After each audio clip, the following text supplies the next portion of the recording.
పరిగెట్టించడం చేస్తారు, వెపన్ పట్టుకుని పరిగెట్టమని చేస్తారు. కానీ సివియర్గా ఏదన్నా తప్పు చేస్తే మెమోలో చార్జ్ మెమోలో ఇటువంటి ఇవ్వటం జరుగుతుంది. కానీ ఇట్లా డెరగేటరీగా మనల్ని ఒక ఆత్మస్థైర్యాన్ని దెబ్బతీయాలి, ఒక వ్యక్తి యొక్క మనోభావాన్ని దెబ్బతీసే విధంగా చేయాలనేటువంటి ఇంటెన్షన్ తోటి చేయరు. సో ఈ రామాయపట్నం స్టేషన్ స్థాపించి 2012 నుంచి 6 years ఎప్పుడు కూడా అటువంటి ఎక్స్ట్రా డ్రిల్ చేసిన ఇది లేదు. అట్లా చేస్తూ ఉన్నప్పుడు మనం డ్రిల్ చేసేటప్పుడు ఏమవుతుందంటే మార్చ్ ఫాస్ట్ చేసేటప్పుడు మనకి పాకెట్స్ ఉన్న ప్రెస్ బటన్స్ ఊడిపోతాయి కొన్నిసార్లు. ఇక్కడ క్యాప్ బటన్స్ అన్ని ఊడిపోతాయి. అది అది యాదృచ్ఛికంగా జరుగుతుంది, మన ఇంటెన్షన్తో జరగదు. సో అది ఊడినప్పుడు అది చూసి ఏమండే ఏఎస్ఐ గారు ఏం చేపిస్తున్నారు మీరు, అతని ప్రెస్ బటన్స్ కూడా సరిగా లేవు, అతనికి ఒక మళ్ళీ పనిష్మెంట్ ఇవ్వండి అని చెప్పి నాకు ఒక పనిష్మెంట్ మూమెంట్ చేయించడం జరిగింది. పనిష్మెంట్ రూలో మళ్ళీ పనిష్మెంట్ అనమాట, డిప్స్ తీపించడము ఇట్లా. సో దాన్ని కథం తలని అవుతుంటారు అది చేయించడం. అంటే ఎట్లా he just treating me like ఒక రోబోట్ లాగా, లేకపోతే వీడికి ఇట్లా గుణపాఠం చెప్పాలన్నట్టు. సో అక్కడ నేను ఏంటంటే ఆ డిసిప్లైన్ మెయింటైన్ చేయడం అనేటువంటి దానికోసంగా కాదు, ఇది పర్సనల్ ఇంటెన్షన్ తోటి ఐ ఫెల్ట్ దట్ యాక్చువల్గా అది ఎవరికైనా అక్కడ ఉన్న 60 మంది సభ్యులకి అర్థమైంది.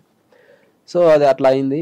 అయిన తర్వాత వచ్చి ఏమనుకుంటున్నావు నువ్వేది సివిల్స్ ప్రిపేర్ అవుతున్నంత మాత్రం నువ్వు సివిల్స్ కొట్టినట్టుగా ఫీల్ అయిపోతున్నావా, నువ్వు ఆఫ్టర్ ఆల్ కానిస్టేబుల్ గాడివి, గుర్తుపెట్టుకో, నీ లిమిట్స్లో నువ్వు ఉండు, ఊహల్లో తెలమాకు, నువ్వు కానిస్టేబుల్ అనేది నువ్వు రియలైజ్ అయితే నీకు ఎంత త్వరగా రిలీజ్ అంత మంచిది అని చెప్పి అన్నారు. కానీ పోలీస్ డిపార్ట్మెంట్ కానిస్టేబుల్ పిల్లర్ కదండి యాక్చువల్గా, అది ఒక ఐరన్ డిపార్ట్మెంట్ లేదు కదా. అవును, మరి అంత కసి ఎందుకు ఆయనకి? అది ఆ వ్యక్తిగతమైనటువంటి జలస్తో లేకుంటే మిగతా అంశాలతోటి అది ఇంప్రూవ్ అవడం జరిగిందండి. అంతకుముందు కూడా నాకు నెక్స్ట్ డే నాకు రాజమండ్రిలో ఒక ఎగ్జామ్ ఉంది, రైల్వే ఎగ్జామ్. ఆ ఎగ్జామ్కి నేను నెక్స్ట్ మార్నింగ్ 10 o'clock వెళ్ళాలి. కానీ దాని ముందు రోజు నాకు కావాలని నా టర్న్ కానప్పటికి కూడా నాకు సెంట్రీ డ్యూటీ చేసి ఆ ఎగ్జామ్కి నేను వెళ్ళకుండా చేయాలని చేశారు. సో నేను అంటే పర్సనల్ ఇంటెన్షన్ తోటి నేను అదే విషయాన్ని నేను bureau of police research and డెవలప్మెంట్కి, మినిస్ట్రీ ఆఫ్ హోమ్ అఫైర్స్ వాళ్ళకి, డీజీపీ గారికి, అదేవిధంగా రాష్ట్రపతి గారికి, ప్రధానమంత్రి గారికి కూడా నేను లేఖ రూపంలో రాసి ఇట్లా చేస్తున్నారు. సో ఆ bureau of police research and development ఏంటంటే అసలు పోలీసింగ్ ఎలా ఉంది అనేటువంటి దాని మీద ఇండియాలో రీసెర్చ్ చేస్తూ ఉంటారు. సో ఇటువంటి చెదురుమదురు సంఘటనలో ఒక వ్యక్తి అంటే మనం ఏ వ్యక్తి అయినా కెరియర్ని మేక్ చేసుకోవాలని చూస్తారు సార్. ఇప్పుడు మనం కానిస్టేబుల్ రిక్రూట్ అవుతున్నాం అంటే మనకి ఫర్దర్గా ప్రోగ్రెస్ ఉందంటేనే కదా మనం ఇంకా ఉత్సాహంతో పనిచేస్తాం, వేరే ఉన్నప్పుడు దాని దగ్గర వెళ్తుంటాం, ఉత్సాహంతో పనిచేస్తాం. సో మనకి ఇప్పటికీ నాకు పోలీస్ డిపార్ట్మెంట్ చూస్తున్నాను, మా సీనియర్స్ కొంతమంది 20 ఏళ్ళు 21 ఏళ్ళు 22 ఏళ్ళు పనిచేసినా కానీ హెడ్ కానిస్టేబుల్ కూడా అవ్వట్లేదు. సో మనం కానిస్టేబుల్ జాబ్ చేస్తూ ఆ ప్రోగ్రెస్ మేక్ చేయాలి అనేటువంటి ఆ ఉద్దేశంతో కాంపిటేటివ్స్ ప్రిపేర్ అవుతూ ఉంటాం. సో ఇట్లా చేసి మళ్ళీ నేనేంటి నా ఖాళీ టైంలో నేను ప్రిపేర్ అవుతుంటాను. ఇంకా మీకు చెప్పాలంటే ట్రూగా చెప్పాలంటే నేను పనిచేస్తున్న పోలీస్ స్టేషన్లో ఆ రోజు ఆ పోలీస్ స్టేషన్లో కొంతమంది కొలీగ్సే, స్టాఫ్సే వాళ్ళు ఆల్కహాల్ తెచ్చుకొని పైన తాగే వాళ్ళు ఉంటారు, ఆ సెల్ ఫోన్లో పేకలాట ఆడేవాళ్ళు ఉంటారు, లిటరల్ పేకాటలు తెచ్చుకొని ఆడేవాళ్ళు ఉంటారు. వాటన్నిటికి ప్రాబ్లం లేదు, కానీ నేను చదివితే మాత్రం ప్రాబ్లం. సో అది ఆ జలస్ అనేటువంటిది అంటే దేనికైనా లిమిట్ ఉంటుంది కానీ జలస్కి ఉండదు లిమిట్. ఆ రోజు ఎంతసేపు మీకు పనిష్మెంట్ ఇచ్చారు? 1 hour బరాబర్ ఇచ్చారు. 1 hourకి 1 hour బరాబర్గా చేపించి నేనేమనుకున్నా అంటే సర్లే ఆఫీసరు ఏదో ఫస్ట్ ఒకసారి అని ఒక 10 నిమిషాలు చేయించి సరే ఇంక నుంచి రామాక అట్లా మందలిస్తారేమో అనుకున్నా. కానీ 1 hour బరాబర్ చేపించి ఇచ్చిన తర్వాత నువ్వు ఆఫ్టర్ ఆల్ కానిస్టేబుల్ గాడివి, నువ్వు అది ఎంత తొందరగా రిలీజ్ అయితే అంత మంచిది, నీకు తోకలు కత్తిరిస్తాను, నీ తోక పెరిగితే కత్తిరిస్తాను, ఏంటి నువ్వు నీకంటే తోపులే ర్యాంక్ కొట్టిన వాళ్ళే ప్రొబేషనరీలుగా వచ్చి సిఐల దగ్గర నేర్చుకొని ఉంటారు, నువ్వు ఏంటి అసలు అది ఇది అని చెప్పేసి అంటే డెరగేటరీగా మాట్లాడితే నాకు చాలా బాధ. దోషం కూడా చేశారు ఏమన్నా? వ్యక్తిగత దోషం చేయలేదు సార్, ఇట్లా సర్కాస్టికల్గా వ్యంగ్యంగా అని చెప్పి మాట్లాడేసరికి 60 మంది ముందు నేను ఒక్కనే అట్లా చేస్తూ 60 మంది ముందు అట్లా ఆ వ్యంగ్యంగా సార్ కాబోయే ఐపీఎస్ ఆఫీసర్ అయ్యా అట్లా వ్యంగ్యంగా మాట్లాడేసరికి అది నేను తీసుకోలేకపోయాను సార్. చాలా బాధేసింది. ఎట్లా అంటే అరే నేను యంగెస్ట్ కానిస్టేబుల్ సార్, నేను మా బ్యాచ్లో 300 చిల్లర మంది ఉంటే నేను అందరికంటే చిన్న వయసు 19 సంవత్సరాలు నాకు, నేను యంగెస్ట్ కానిస్టేబుల్. సో అట్లాంటి నాకున్న టాలెంట్స్ని, నాకున్న క్రిటికల్ స్కిల్స్ని, నాకున్నటువంటి ఇంక్విజిటివ్ పవర్స్ని వీటన్నిటిని మంచిగా ఇన్వెస్టిగేషన్స్కి వాటికి ఉపయోగించుకుంటూ నాకు కెరీర్ కూడా ప్రోగ్రెస్ చేస్తే డిపార్ట్మెంట్కి నేను ఒక మంచి అసెట్ అవుతాను. సో అట్లా చేయకుండా పర్సనల్ గా ఏదో ఇది చేస్తే ఆయన ఇంకా బ్రిటిష్ పోలీస్ ఫాలో అవుతున్నారు. ఎస్ ద బ్రిటిష్ లెగసీ అనేటువంటిది అది ఇంకా అది బ్రిటిష్ వారు అంటారు చూస్తానికి రూపంలో భారతీయులను మైండ్ సెట్ లో బ్రిటిష్ వారిని మేము తయారు చేస్తామని. ఆ లెగసీ ఈ రోజుకి ఉందన్నమాట. ఆ కలోనియల్ కొంతమందికి, అందరికి కాదు. అండ్ ఇంకొకటి కొంతమంది మంచి ఆఫీసర్స్ ఉన్నారు సార్. IPS ప్రమోద్ కుమార్ గారు చేశారు, అప్పుడు ప్రకాశం ఎస్పీగా చేశారు. నేను ఆ మ్యూచువల్ ట్రాన్స్ఫర్ కోసం వెళ్తే అప్పుడు కందుకూరు సర్కిల్ ఇన్స్పెక్టర్ గారు ఉన్నారు. 2014లో ఒక ఆయతను ఉంటే, సార్ నేను మ్యూచువల్గా పెట్టుకుంటాను సార్, నాది ఫార్వర్డ్ చేయండి సార్ అని ఒక 10 సార్లు తిరిగింది సార్. ఆయన 10 సార్లు తిరిగినప్పుడు 11 సరే పో బయటికి పో యూజ్లెస్ ఫెలో అన్నారు. ఎవరు? ఆ కందుకూరులో సిఐ అన్న తర్వాత అసలు నేనేం అడిగాను, నా మ్యూచువల్ ట్రాన్స్ఫర్ అంటే ఇక్కడున్న స్టాఫ్ అక్కడికి వెళ్తారు, అక్కడున్న స్టాఫ్ అక్కడికి వస్తారు. సో దీనికి కూడా వీళ్ళు అంటే కనీసం స్టాఫ్ గ్రీవెన్స్ని అడ్రస్ చేయడం అనేది ఒక SHOగా మీ బాధ్యత. సో అట్లా చేయాలని చెప్పి చేయకుండా నేను ఇంకేం చేశాను అంటే, సరే ఏదైతే అది అవుతుంది, మహా అయితే SP గారు ఏం చేస్తారు, తిడతారు, లేకపోతే ఒక మెమో రాపిస్తారు త్రూ ప్రాపర్ ఛానల్ రాలేదని చెప్పి ధైర్యం చేసి వెళ్ళిపోయాను సార్. అసలు మీరు నమ్మరు సార్, ప్రమోద్ కుమార్ సార్ గారు ఎంత జనరాసిటీ తోటి, ఎంత సెన్సిటివ్గా, మ్యాగ్నానిమిటీ తోటి, ఏంది బాబు ఇట్రా అన్నారు.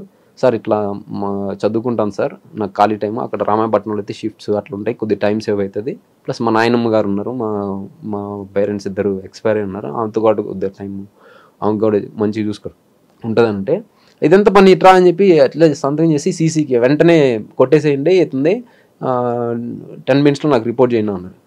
అసలు నేను ఆ నుంచి తీసుకొని ఒంగోలు నుంచి గుడ్లూరు వెళ్ళే లోపల నా వచ్చేసిందండి ట్రాన్స్ఫర్.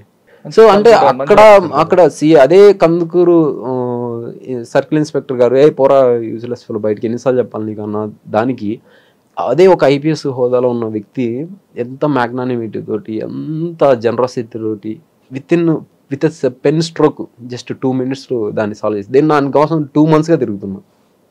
అదే చెప్తున్నా, ప్లస్ ఉంటారు మైనస్ ఉంటారు. ఇంకోటి శివకుమార్ గారు అని ఆయన సబ్ ఇన్స్పెక్టర్, ఆయన కింద నేను అదే రామాయపట్నంలో చేశాను. అసలు ఆయన అంటే నాకు అన్నయ్యలు లేరు, ఆయన నాకు అన్నయ్య లెక్క. ఆయన నువ్వు ఇదో ఇట్లా వెళ్ళు, ఇది తీసుకో, ఇగో నీకు ఇట్లా తప్పదబ్బా, ఇది డిపార్ట్మెంట్లో ఇట్లా అవమానం చేస్తుంటారు, ఏం కాదులే నేను రిజైన్ చేస్తా. ఆ రోజు ఏమైందంటే అట్లా ఆయన డెరోగేటరీగా చేసిన తర్వాత అదే రోజు నేను వెళ్ళి సార్ ఇట్లా రిజిగ్నేషన్ చేస్తున్నాను ఇచ్చేసా, లెటర్ రాసి ఇస్తే ఆయన ఏంటి బెదిరిస్తున్నావు అన్నాడు. బెదిరించట్లేదు sir, I took it mindful decision అన్నాడు. దాని తర్వాత కామ్గా అయిపోయారు, అది ఆడబడేసి కామ్గా ఉన్నారు. ఒక 1/2 hour 45 minutes 1 hour లోపల పిలిచారు. మళ్ళీ పిలిచి మీరు ఇది పెట్టారు కదా, దీన్ని పెట్టాలంటే త్రూ ప్రాపర్ ఛానల్ పెట్టాలంటే టైప్ చేసుకొని రండి అన్నారు. టైప్ చేసుకొని DTP ఫార్మాట్లో తెమ్మన్నారు. నేను రాసి ఇచ్చాను. సో ఆయన ఇంకా నేను దాన్ని DTP చేయించుకొని వెంటనే తీసుకొచ్చా. ఆయన షాక్ అయ్యారు, ఏంది ఇతను నిజంగానే చేస్తున్నట్టున్నాడు అన్నట్టు. ఇంకా సరే అది దగ్గర పెట్టుకున్నాను. మీరు నమ్మరు సార్, నేను అది ఆ రోజు ఇచ్చేసేసి నేను ఇంకా మళ్ళీ పక్క స్టేషన్లో లీవ్ తీసుకున్నాను. పోలీసులు అటు తీసుకోవచ్చు లీవ్స్, అటు లీవ్ తీసుకొని నేను ఇంకా దాన్ని తీసుకొని వెళ్ళిపోయాను. నాకు నా సరెండర్స్ అన్ని సబ్మిట్ చేసుకుని SP గారి దగ్గరికి తీసుకుపోయి, ఇప్పుడు సాంబశివరావు గారు వాళ్ళు ఎవరండి SP అప్పుడు SP సత్య బాబు గారు, వెంటనే ఎగ్జాక్ట్ గుర్తులేదు సార్, బాబు గారు అనుకుంటున్నాను. ఇంకా అట్లా తీసుకొని నేను అది ఇచ్చేసి వెళ్ళిపోయిన తర్వాత మీరు నమ్మరు, నా రిజిగ్నేషన్ లెటర్ని ఫార్వర్డ్ చేయకుండా స్టేషన్లోనే అట్లే పెట్టి, నేను కోచింగ్కి వెళ్ళిపోయాను, నేను ప్రిపరేషన్కి అట్లే పెట్టి నాకు 1 year GDలో జనరల్ డైరీలో ఆబ్సెంట్ అని ఎంట్రీ పెట్టి 21 రోజులు అయిన తర్వాత డెజర్టర్ అంటే ఉద్యోగం చేయకుండా పారిపోయిన సైనికుడు అనే డెజర్టర్ రిపోర్ట్ కొట్టి ఒక టీంని నా మీద నిఘా పెట్టి, నేను ఎప్పుడు ఇంటికి వస్తానా, ఎక్కడ ఢిల్లీలో ఉన్నానా, ఎక్కడున్నాను కనిపించి నేను ఆ డెజర్టర్ అయ్యాడని చెప్పి నాకు నోటీస్ సర్వ్ చేయించారు sir. Is it appropriate behaviour sir ఒక ఆఫీసర్గా ఉన్నప్పుడు? మీరు లీవ్ పెట్టారు కదా? అవును సార్. SP గారు కలిశారు కదా, అప్పుడు మరి కలవలేదా, చెప్పలేదా? అప్పుడు అకామిడేషన్ లీవ్స్ అవి ఉన్నాయి సార్. అంటే అప్పుడున్న SP గారికి నేను రిజైన్ చేస్తాను విషయం చెప్పారా? నేను చెప్పలేదు sir. Through proper channel resignation అనేది త్రూ ప్రాపర్ ఛానల్ అంటే నేను మెరైన్కి వెళ్ళడం అనేది డెప్యుటేషన్ కిందకి వస్తుంది. సో అదేంటంటే వైజాగ్ హెడ్ క్వార్టర్కి వెళ్తుంది, హెడ్ క్వార్టర్ నుంచి మళ్ళీ మన యూనిట్ ఆఫీసర్ దగ్గరికి వస్తుంది సార్. వైజాగ్ ఆఫీసర్కి అడగలేదా మీకు ఎందుకు రిజైన్ చేస్తాను అడగలేదు? ఆయన అడగలేదు సార్, ఎవరు ఆయన పంపించలేదు కదా సార్. 1 year అప్స్కాండింగ్ చూపిస్తున్నారు. సో ఏ ఆఫీసర్ అయినా ఉంటుంది, ఎవరైతున్నా అని అడిగితే ఇట్లా డ్యూటీ వదిలేసి వెళ్ళిపోయారు సార్, ఒక టీంని పెట్టాను, ఇతను వస్తే తీసుకొచ్చి సర్వ్ చేస్తాను. అసలు మీరు నమ్మరు సార్, నేను ఢిల్లీ నుంచి వచ్చాను ప్రిపరేషన్కి వెళ్ళి, ఒక పర్పస్ ఏదో వచ్చాను, వచ్చి అట్లా కూర్చున్నాను, నా దగ్గరకు వచ్చేసారు మా ఫ్రెండే వేణు అని ఒక అతను కానిస్టేబుల్ వచ్చి, నీకు సిఐ గారు ఇలా లెటర్ ఇమ్మన్నారు అని చెప్పి చెప్పాడు. ఆ లెటర్ని తీసుకొని చూస్తే మీరు ఇట్లా ఇట్లా సంవత్సరం నుంచి ఆబ్సెంట్లో ఉన్నారు, డెజర్ట్ అయ్యారు, అది ఇది అని చెప్పి ఉంది. అసలు నాకు ఎంత బాధ వేసేది సార్. మీరు ఆయన అడిగారా? నేను అడగలేదు. అడగకుండా నేను ఇంకా వైజాగ్ వెళ్ళిపోయాను హెడ్ క్వార్టర్కి. సార్ నేను ఇట్లా ఇదయ్యానని చెప్పి అప్పుడున్న ఐజీపీ గారికి ఎక్స్ప్లెనేషన్ చెప్పుకున్న తర్వాత, ఇది మాకు సంబంధం లేదండి, ఇది ఇంకా మీరు ఎట్లా సార్ట్అవుట్ చేస్తారు, దీనికి నాకు దగ్గర సొల్యూషన్ లేదు, మీరు 1 year డిజర్టర్ అయిపోయారు ఎట్లా అని సార్ ఏం అనలేదు. ఇంక నేను మళ్ళీ అప్పుడు సిద్ధార్థ్ కౌశల్ గారు వచ్చి ఉన్నారు ప్రకాశం డిస్ట్రిక్ట్కి. ఇంకా సిద్ధార్థ్ కౌశల్ గారి దగ్గరికి వెళ్ళి, సార్ చాలా యంగ్ అండ్ డైనమిక్ సార్, చాలా ప్రోయాక్టివ్గా పనిచేస్తారు. నేను వెళ్ళాను, రాగానే మంచిగా మళ్ళీ టర్న్అవుట్ నీట్గా చేసుకుని మళ్ళీ పోలీస్ యూనిఫామ్ వేసుకొని వెళ్ళి సార్ని కలిసి, సార్ ఎట్లా అంటే, ఎందుకు ఎగ్జాక్ట్గా చెప్పు రీజను, అన్ని కథలు కాకుండా మామూలుగా చెప్పు నాకు అన్నాడు. నేను చెప్పాను సార్ ఇట్లా సివిల్ సర్వీస్కి వెళ్ళాను, ఇట్లా అయింది ఇన్సిడెంట్, ఇట్లా అయిందని అంటే, అప్పటికి నేను ప్రిలిమ్స్ పాస్ అయ్యి వెళ్ళాను సార్. ప్రిలిమ్స్ పాస్ అయ్యి వెళ్ళా 2019 ప్రిలిమ్స్ పాస్ వెళ్ళా. అక్కడ సార్ నన్ను బాగా లైక్ చేశారు. Okay gentlemen, all the best, నేను ఏం చేస్తామంటే దీనికి సొల్యూషను అని చెప్పి A2 క్లర్క్ ఉంటారు, ఈ డీటెయిల్స్ చూసేవాళ్ళు, సత్యవాణి మేడం ఎవరు ఉంటారు, ఒంగోలు DP వాళ్ళు, ఆ మేడం పిలిపించారు. ఇతన్ని ఎట్లా సొల్యూషన్ చేయొచ్చు ఆలోచించండి, ఇతన్ని ఇబ్బంది పెట్టద్దు అని చెప్పి చెప్పారు. చెప్తే మేము చూసి ఏదో ఒకటి రెట్రోస్పెక్టివ్గా దాన్ని యాక్సెప్ట్ చేసేటువంటి ఒక ప్రొవిజన్ ఉంది సార్ మన దగ్గర.